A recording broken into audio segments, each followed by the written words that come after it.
Bonjour à tous, bienvenue dans cette vidéo où je vais vous parler de la votation concernant l'acquisition des avions de chasse suisses. Cette vidéo est construite en plusieurs parties, donc je vais commencer avec le contexte pour savoir de quoi est-ce qu'on va voter. Ensuite, les arguments contre, les arguments pour, suivi d'une petite conclusion. L'armée de l'air en Suisse, elle a pour mission de pouvoir garantir la sécurité dans le ciel. La sécurité dans le ciel, ça veut dire que les avions qui sont au-dessus de notre tête, ils se disent pas « Tiens, et si j'allais atterrir sur une gare ou sur une centrale nucléaire ?» ou voilà. La sécurité du ciel, c'est aussi pouvoir guider les avions qui sont perdus et dévier et de garantir aux autres avions qui ne vont pas rentrer en collision ensemble.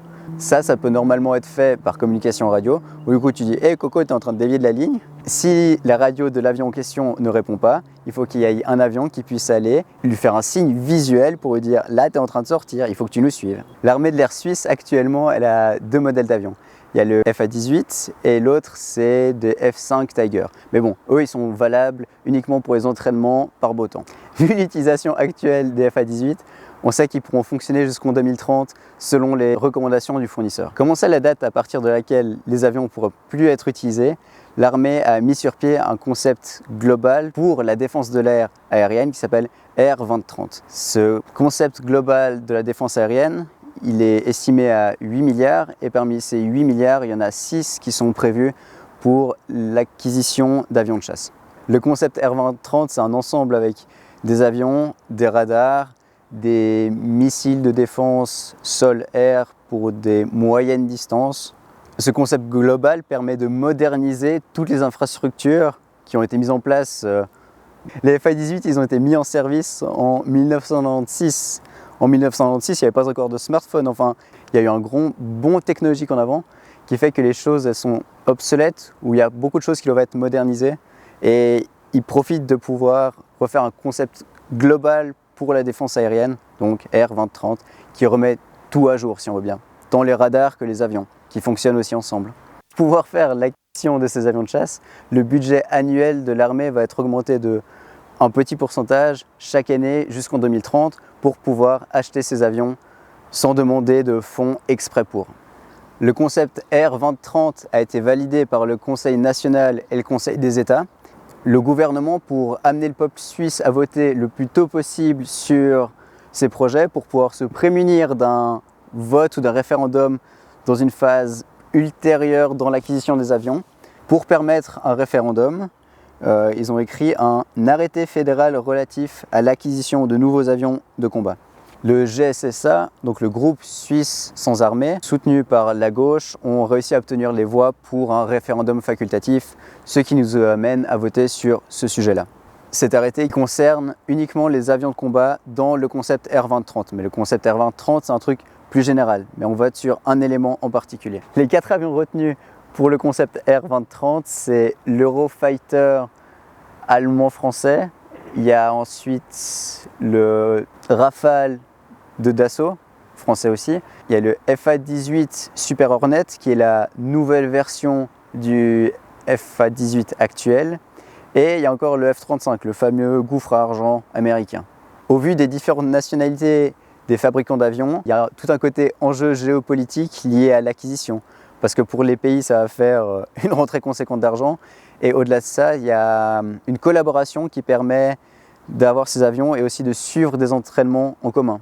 Et maintenant que j'ai terminé avec le contexte, on va passer aux arguments contre. Le principal argument contre, c'est le gaspillage d'argent. Ils disent que c'est un énorme gaspillage d'argent, mais cet argent, il va de toute façon pour le budget militaire. Si on ne leur donne pas les moyens d'acquérir ce qu'ils ont besoin, on leur demande quelque chose sans leur donner les moyens nécessaires.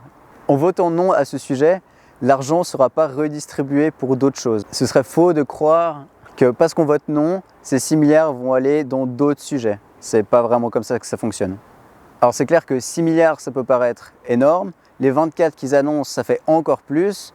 Mais il faut savoir que dans les 24 milliards, chiffre officiel du GSSA, parmi ces 24 milliards, ils prennent en compte la durée de vie de l'appareil et les frais relatifs à son utilisation. Tous les fonctionnaires qui sont en service, donc tous les mécaniciens qui travaillent sur ces avions.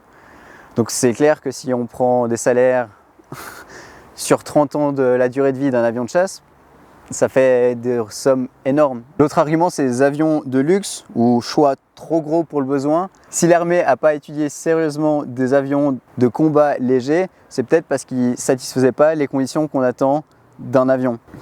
Les avions de chasse en question, ça doit être des intercepteurs au cas où une mission live hot se passe. Ça veut dire qu'il y a un avion qui est perdu. Il faut que l'avion puisse décoller en 15 minutes. Et une fois qu'il décolle en 15 minutes, il faut encore qu'il arrive à rattraper l'avion en détresse sur l'espace aérien qui est relativement petit. Il faut que les avions de chasse aient les capacités et les performances suffisantes pour rattraper l'avion en question. Un intercepteur, il met à peu près 30 secondes pour se retrouver à 10 000 mètres, donc à la hauteur d'un vol de croisière.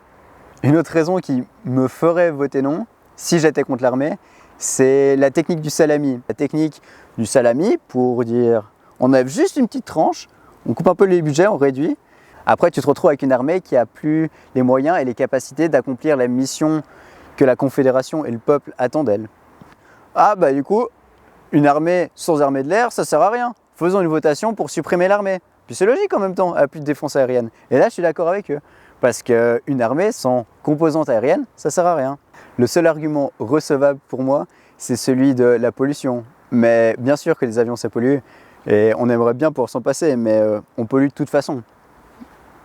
Tant qu'on est vivant. Un écolo parfait, c'est un écolo mort. Parce qu'il pollue plus du tout et il emmerde plus personne. Après avoir fait le tour des arguments que j'ai retenus pour le contre, on va passer aux arguments pour. Le premier argument pour, c'est la défense de l'air combinée à la neutralité. La défense de l'air, c'est l'armée aérienne, donc ça veut dire qu'elle doit être capable de défendre l'espace aérien. Une armée terrestre sans couverture aérienne, ça ne sert absolument à rien. Un pays neutre, il doit être capable d'engager ses propres moyens en cas de tension. Et si on veut pouvoir rester neutre, il faut qu'on ait les moyens de l'être, à savoir avoir des avions de chasse pour intervenir dans l'espace aérien.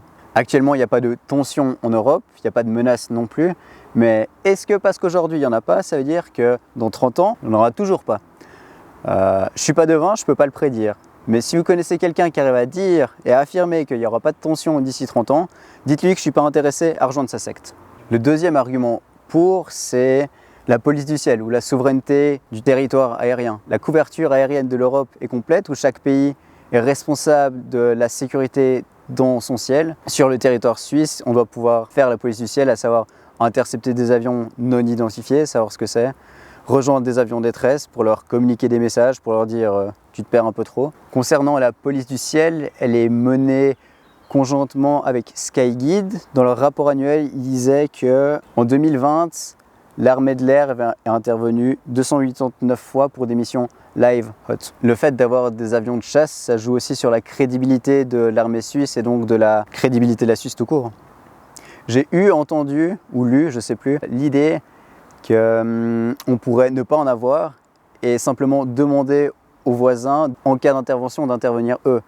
Mais la souveraineté, là, ça n'existe plus, c'est complètement mort. Et je trouve assez pervers le fait de dire les frais d'entretien pour avoir des avions et de les acquérir, les entretenir, avoir des équipages compétents, tout ce qui fait partie du coût des avions de chasse, de les laisser pour les voisins et de dire en cas de besoin, on t'emprunte un petit peu. C'est un peu comme l'énergie électrique où on se dit nous on veut plus de nucléaire, mais du coup on profite quand même de votre courant quand vous en avez un peu trop. Et maintenant qu'on a vu les arguments contre et les arguments pour, on va passer à la conclusion. Au vu des enjeux de cette votation, je vais clairement voter oui. Au vu des enjeux qu'il y a autour de ces avions de chasse, je trouverais paradoxal à l'heure où l'Irlande réfléchit à créer une armée de l'air que nous on refuse de moderniser la nôtre.